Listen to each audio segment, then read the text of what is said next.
पिछली सदी में 60 के अशरे की बात है। एक गैर मामूली वाक़या हुआ जो आज मैं आपको सुनाना चाहता हूँ। ख़ास लोगों का एक ओलंपिक ऑर्गेनाइज़ किया गया। ख़ास लोगों से मुराद माजूर लोग हैं। कुछ लोग ज़हनी माजूर थे, कुछ लोग जिस्मानी माजूर थे। उनका एक ओलंपिक अरेंज किया गया, ऑर्गेनाइज़ किया गया। पूरी दुनिया से माजूर लोगों को इकट्ठा किया गया और उनके दरमियान एक रेस का एहतमाम हुआ। स्टार्टिंग पॉइंट पे जब फायर हुई तो सब लोग विनिंग पॉइंट की तरफ दौड़े।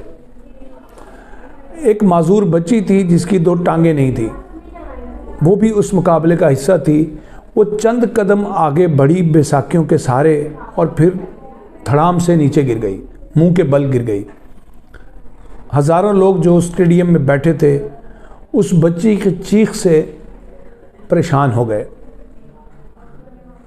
वो लोग जो उस मुकाबले में थोड़ा आगे बढ़ गए थे, वो भी माजूर थे।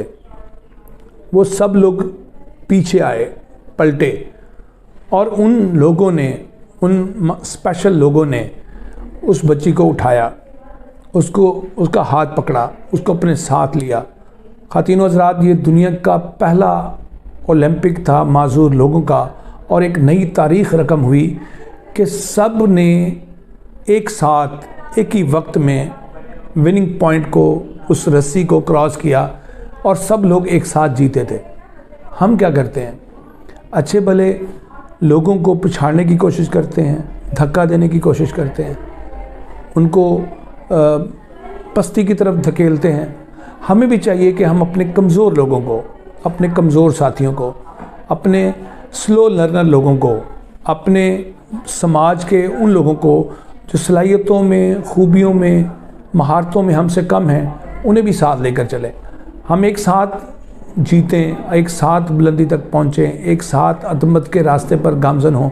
हम सब विन विन की पॉलिसी को समझें कि मैं भी जीतूं, तुम भी जीतो, मैं भी आगे बढ़ूं, तुम भी आगे बढ़ो। यही मस्बत सोच है, यही मस्बत ख्याल है और यही मस्बत अमल है जो ज़िंदा माशरों को ऊपर ले जाता है, उरूज देता है और जो सोइयत तक पहुंचाता है। हमें भी अपने इर्द गिर्द के कमज़ोर लोगों को नज़रअंदाज नहीं करना चाहिए, धक्का नहीं देना चाहिए, पछाड़ना नहीं चाहिए। उनको अपने साथ लेकर चलने की आदत इख्तियार करनी चाहिए, आदत बनानी चाहिए। हम सब कामयाब व कामरान होंगे।